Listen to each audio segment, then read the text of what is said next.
Claro que va a haber, que va a seguir habiendo transmisiones, por lo tanto yo creo que hay que tener cuidado.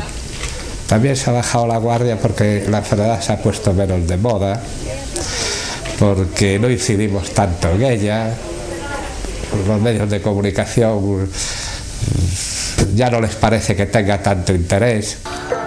Stop, tronco, yo no corono rollos con bombos o condón, o yo pongo stop, como fosos, como pozos, somos dos, o con condón, o yo sobro. O uso do preservativo segue sendo un método para evitar contaxios. Un estudo realizado entre universitarios galegos conclúe que unha elevada porcentaxe deles non emprega sistematicamente. Os nosos datos que levamos facendo estudios sistemáticos desde principios dos anos 90 sobre o preservativo masculino e o femenino, pois nos indican que o uso sistemático, outra cosa que fa un uso esporádico do preservativo, pois non ven superando o 50% de uso sistemático, é dicir, de uso continuado. O que podemos ver, en principio, é que o nivel de coñecemento sobre a SIDA, no caso dos universitarios, andaba en términos promedios nun 80% de acertos, é dicir, que en términos xerais tiñan un nivel aceptable de coñecemento, sin que detectábamos determinadas lagunas informativas, incluso a veces en determinados aspectos relacionados cas vías de transmisión en algúns porcentaxes, non?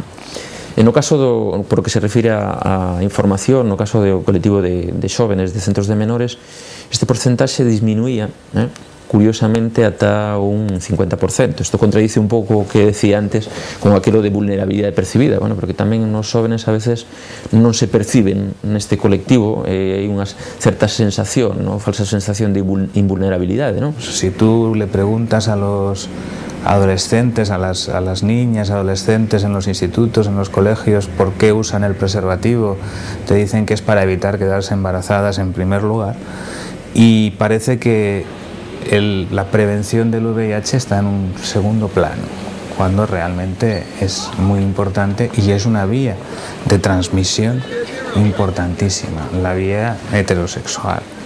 Incluso en un colectivo que tradicionalmente hemos sido los más castigados por el VIH, como el colectivo gay, es donde más está repuntando todo esto. Es decir, parece como que nos estamos relajando, como que nos estamos olvidando de que estas cosas existen y de que con estas cosas hay que tomar precauciones, y las precauciones son tan sencillas como usar un preservativo, es decir, no tiene absolutamente ninguna otra precaución que tomar, es solamente eso.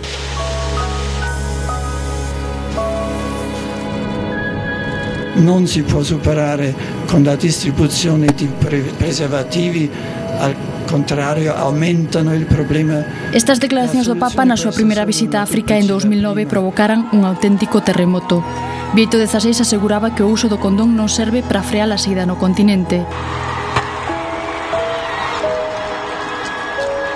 No libro Entrevista a Luz do Mundo, Bieito XVI admite que o uso do preservativo está xustificado, aínda que só nalgúns casos é para evitar o contagio de enfermidades. O voceiro vaticano matiza que o Papa non xustifica moralmente o exercicio desordenado da sexualidade, pero que considera que o uso do profiláctico é un primeiro acto de responsabilidade, un primeiro paso cara a unha sexualidade máis humana.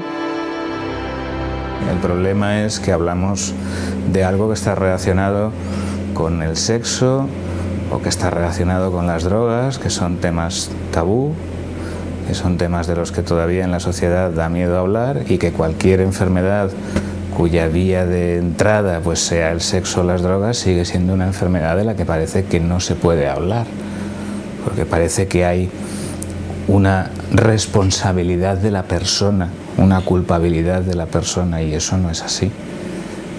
Nadie culpabiliza a alguien por tener una hepatitis. Nadie piensa algo haría cuando le diagnostican a una persona diabetes. Y hay muchas personas que tienen diabetes por tener sobrepeso, por ejemplo. Y sin embargo nadie les culpabiliza. Pero en el momento en que dices que eres seropositivo, mucha gente piensa, algo harías. Cando falamos do VIH, da prevención sexual do VIH, estamos falando da sexualidade. Entón, os programas e proxectos de prevención do VIH Pódese decir que non son todo o eficaz que deberan ser, porque a sexualidade é unha parcela moi persoal de cada quen, e regular ou intentar traballar no contexto persoal das persoas é unha situación moi complicada cando unha persoa pois non informada, non ben informada, fala dunha persoa seropositiva, a está identificando directamente con unha persoa usuaria de drogas, con unha persoa homosexual ou ben con unha persoa que exerce a prostitución, cando os datos que hai non son eses. Entonces, pero todavía sigue sucedendo. Por que non dicilo abertamente? Por que non sacalo á luz dunha vez? Porque este caso non só trata sobre a sida. Así que falemos do que trata realmente este caso, do odio da sociedade en xeral, do noso desprezo, do noso temor aos homosexuais. E de como ese clima de odio e de temor desemboca no despedimento deste homosexual en particular, o meu cliente.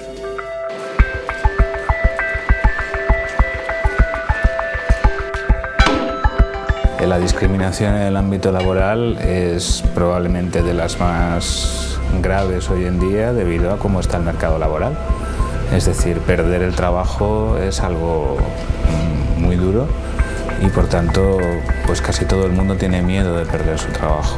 Por eso casi nadie habla de su enfermedad en el ámbito laboral. Hubo compañeros de trabajo que se marcharon, que no querían trabajar conmigo. Y alguno incluso que lo quería utilizar para quedarse con mi puesto, con el argumento de que, bueno, de que como yo estaba enfermo y tenía una enfermedad muy grave, o sea, en pocas palabras le fueron al jefe con el cuento de que, bueno, como este se va a morir, no le irás a dar un puesto de responsabilidad, mejor dámelo a mí. Entonces sí, eso me ha pasado, sí. Desconocimiento y la ignorancia son terribles porque marginan más, crean miedos que a veces que no tienen por qué existir, ¿no? Porque la convivencia con un paciente con VIH no tiene que crear ningún tipo de problema ni ningún tipo de miedo bajo ningún concepto.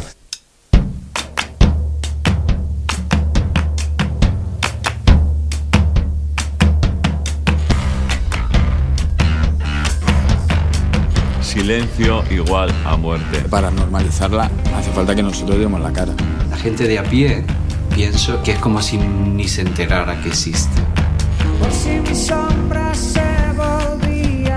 Unha campaña desta índole o que vai a sensibilizar e a concienciar as persoas, por un lado a sociedade e por outro lado a animar as persoas seropositivas a que non están soas, a decirlles, a gritarlles que non están sós, que somos moitos os que facemos a enfermidade e que o ser visible, o feito de ser visible contribúe a normalizar esta infección polo VIH. Abrir la puerta a una persona muy estigmatizada con este tema le puede suponer abrirle el cielo.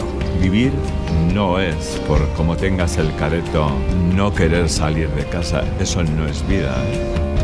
No tomar la medicación significa morir y tomarla significa seguir viviendo.